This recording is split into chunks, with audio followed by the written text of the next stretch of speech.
네, 종목 통해서 내일장 단서 찾아봤고요. 이번에는 이슈 통해서 이야기해보는 내일장 체크리스트 시간입니다. 자, 오늘은 ES 플래닛 아임차트 허반석 수석 팀장님과 함께 해보도록 할게요. 어서 오세요. 안녕하세요. 네, 안녕하십니까. 자, 먼저 5개의 이슈부터 확인해 보도록 하겠습니다.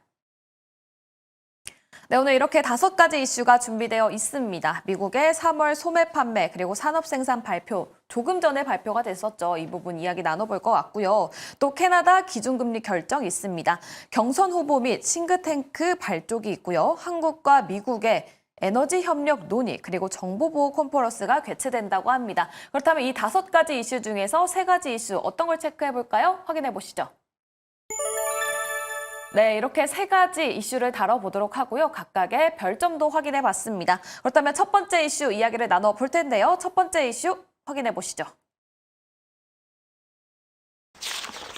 네, 첫 번째 이슈가 공개가 됐습니다. 별 4개를 받았던 정보통신망 정보보호 컨퍼런스 개최에 관련된 이야기 해보도록 할 텐데요. 별 4개를 주셨는데 그 이유 바로 들어보도록 하겠습니다. 네, 코엑스에서 제31회 정보통신망 정보보호 컨퍼런스가 개최가 됩니다. 그러면 이 일정 이벤트가 이제 내일부터 있다라는 거는 일정 이벤트에 따라서 우리가 트레이딩 관점으로 대응해 볼 종목이 이 안에 있을 수도 있다라는 부분으로 체크를 해보시면 좋을 것 같은데요.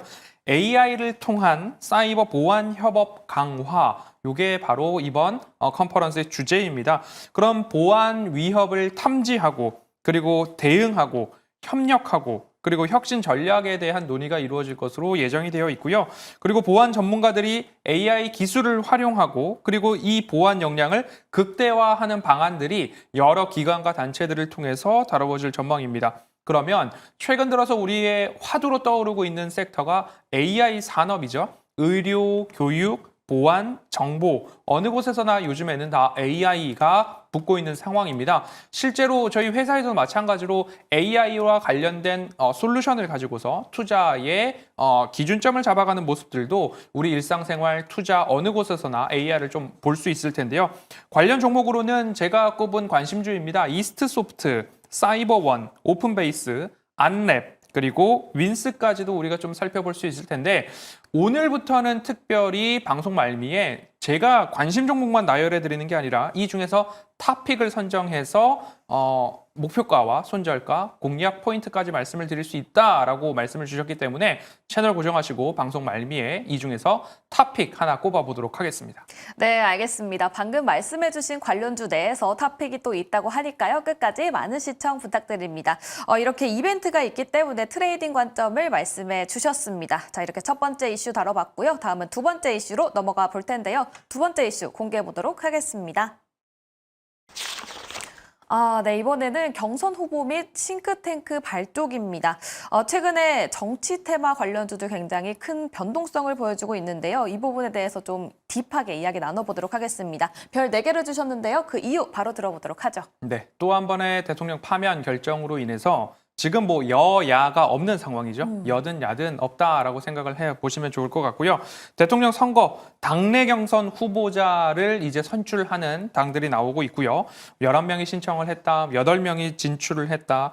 22일에는 결국 4명으로 압축을 할 거다라는 이야기들이 나오고 있습니다. 그리고 앞으로 일정에 따라서 비전 대회를 한다. 19일, 20일 TV 토론을 한다라는 이야기 등등이 나오고 있고요. 또 한쪽에서는 뭐 출판 기념회를 한다, 후원회를 출범한다, 싱크탱크를 발족한다 등 본격적으로 조기 대선에 대한 레이스가 가동되고 있는 상황입니다. 그럼 제가 4월 초에도 마찬가지로 정치 테마에 무조건 올라타셔야 됩니다라고 말씀드리는 게 아니라 지금은 조기 대선을 앞두고 있는 상황에서 투자자의 관점으로 우리가 수익을 낼 수 있을까 없을까에 초점을 맞춰서 이 기업이 내가 지금 진입했을 때 그래도 수익을 볼 만한 구간이 있는가, 여력이 있는가 이런 것들을 좀 판단을 하셔서 여러분들이 너무 불나방처럼 달려 들어가는 것이 아니라 이곳에서 내가 수익을 볼 수 있는 룸이 남아있는가를 체크하시고 그리고 여러 가지 정치적인 일정 이벤트를 판단을 하셔서 진입을 하셔야 된다라는 이야기 꼭 드리고 싶고요.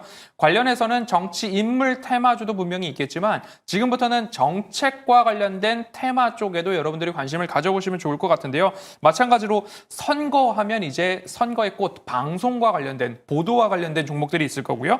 저출산, 그리고 일자리, 앞서서 말씀드렸던 AI 산업 육성과 관련된 정책, 그리고 교육 정책, 그리고 지역 화폐 이런 쪽들로 우리가 앞서 열거해드린 각각 테마별로 대표주들, 대장주들이 있을 겁니다. 그 종목들 안에서 여러분들이 트레이딩 관점으로 지금은 시장을 대응해 볼 만하다라는 의미의 경선 후보, 싱크탱크 발족을 별 4개로 선정해 보았습니다. 네, 알겠습니다. 관련된 종목들 하지만 굉장히 큰 변동성을 보일 것으로 예상이 되기 때문에 바로 뛰어들어서 매수를 하기보다는 수익을 볼 수 있는 그 룸이 남아있는지 꼭 확인해 보시면 좋을 것 같고요. 이벤트 그리고 언급되는 이야기들 모두 확인을 해보시면 좋을 것 같습니다. 근데 이 이슈와 관련해서 또 기사를 찾아보니까 AI를 활용한 복지와 통합 정책의 구체적인 내용 뭐 이런 얘기가 있더라고요. 그렇다면 의료 AI도 조금 움직일 가능성이 있지 않을까요? 이미 많이 의료 AI 같은 경우에는 또 매물출회에 대한 가능성들이 또 나타날 수 있으니까요. AI 안에서도 여러 가지 구체적인 세부 AI가 나올 수 있습니다. 앞서서는 저는 일정 이벤트를 가지고서 정보 보안과 관련된 AI 보안 관련된 섹터를 말씀을 드렸고 이미 의료 AI 관련된 쪽에서는 많은 시세가 조금 나오기도 했습니다. 그러면 굳이 거기에 덜컥 올라가시기보다는 보유자 영역이라는 측면으로 보유자분들은 조금 더 수익 극대화를 노려보실 수 있겠지만 AI 안에서도 순환매가 나올 수 있다라는 점들을 감안하셔서 AI 안에서도 내가 진입했을 때 수익을 볼 만한 룸이 남아있는가 여기에 초점을 맞춰서 트레이딩 전략으로 지금 시장은 대응하시는 게 좋겠다라고 말씀드리고 싶습니다. 네, 알겠습니다. AI 내에서도 순환매가 돈다고 하니까요. 이 부분 꼭 체크를 해보시면서 좋은 박자를 타보면 좋을 것 같다고 합니다. 자, 이렇게 두 번째 이슈 맞춰보도록 하고요. 그 다음에는 세 번째 이슈로 넘어가 보도록 하겠습니다. 세 번째 이슈 확인해 보시죠. 네, 세 번째 이슈는 바로 미국의 3월 소매 판매 그리고 산업 생산 발표입니다.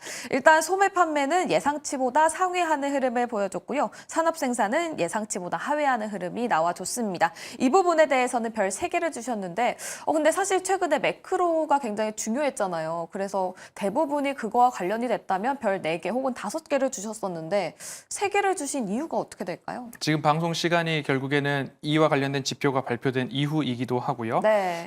지금 앞서서 제가 말씀드렸는데 이보다 더 조금 중요한 게 일정 이벤트와 우리나라 국내 대내적으로는 조기 대선 레이스가 있기 때문에 미국의 매크로 지표에 따른 변동성보다는 우리나라 안에서 대내적인 이벤트에 따른 순환매 장세가 조금 더 중요하게 우리 시장에는 작용을 할 수 있겠다라는 생각에 4개보다는 3개로 말씀을 드렸고요. 소매 판매는 소폭 상회 그리고 산업 생산은 하회했습니다. 그럼 결국엔 관세 정책을 앞두고서 소비가 조금 더 높아졌다라는 해석이 가능할 텐데요. 자동차 판매, 의류, 주택, 개보수 지출은 증가가 전망되었는데 예상치를 상회한 모습 그대로 나왔고요.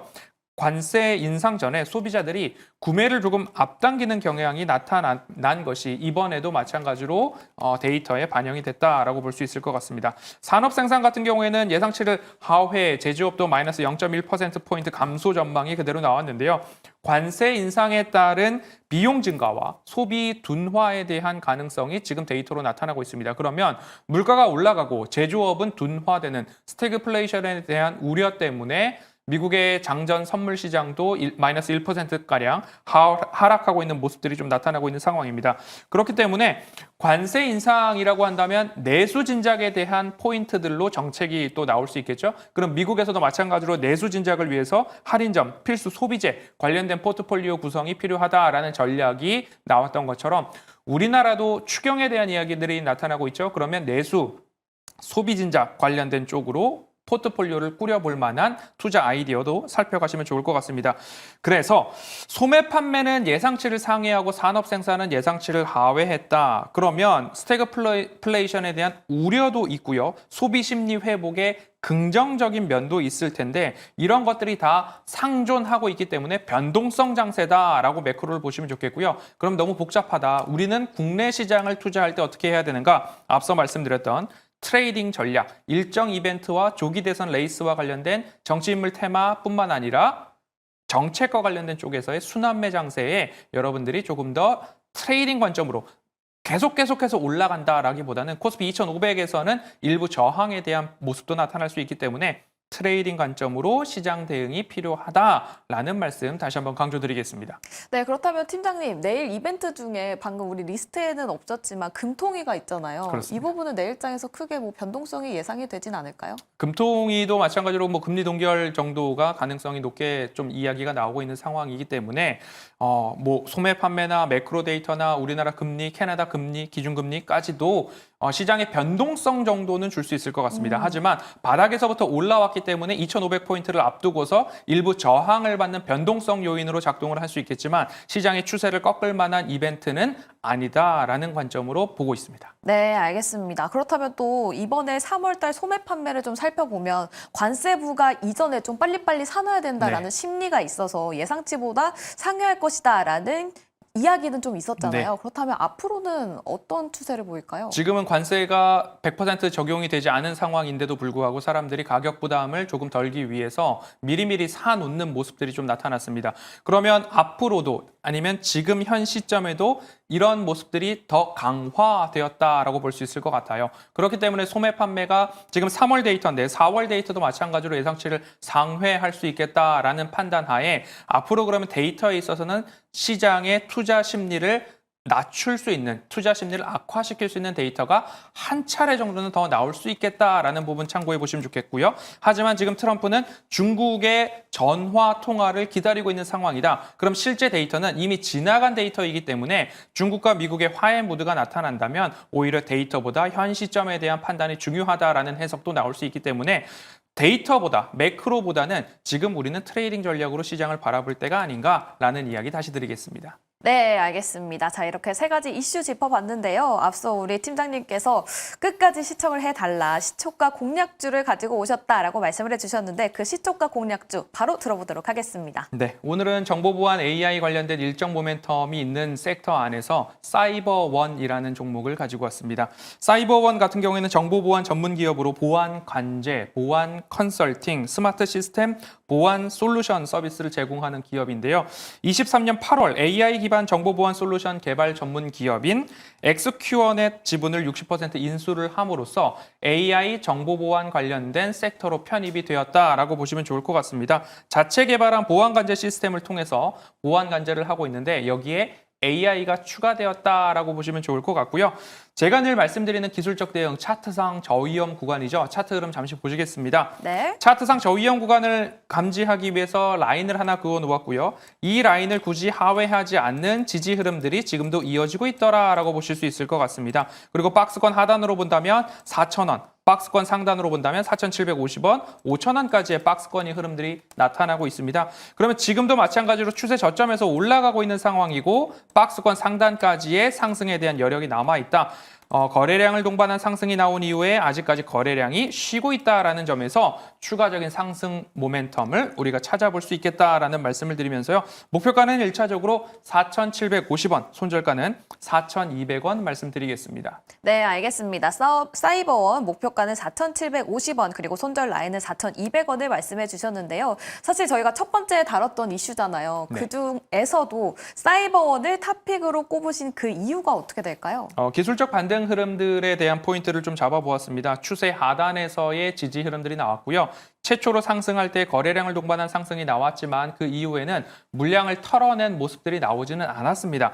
다시 한번 복귀해 본다면 제가 4월 2일 이 첫 방송에 나올 때 CCS라고 하는 이산화탄소 포집과 관련된 이야기를 말씀을 드리면서 공략주는 아니었지만 관심주 중에 에어레인이라는 종목을 말씀을 드렸는데요. 그 에어레인도 마찬가지로 그 당시에 이 차트 흐름 그대로 말씀을 드렸고요. 이때 4월 2일 날 말씀을 드렸고 차트상 저위험 구간에서 거래량이 그렇게 붙지 않고 있고 오히려 감소하고 있습니다. 이후에 다음 주에 바로 상한가 그리고 추세 상단을 돌파하는 흐름들이 나왔기 때문에 지금도 마찬가지로 이 사이버원 같은 경우에 추세 저점과 거래량 그리고 추세선 상단까지의 상승에 대한 매력도 여력이 남아있다라는 모습에서 4,750원을 제가 1차 목표가로 말씀을 드렸는데요. 4,750원을 돌파했을 때에는 5,000원까지도 좀 열려있지 않은가라고 살펴보셔도 좋겠습니다. 네, 지지가 나타나고 있다라고 말씀을 해주셨는데 그런데 지금 현재가 부근에 좀 깊은 매물대가 보이거든요. 이 부분에 대해서는 조정에 대한 가능성은 없을까요?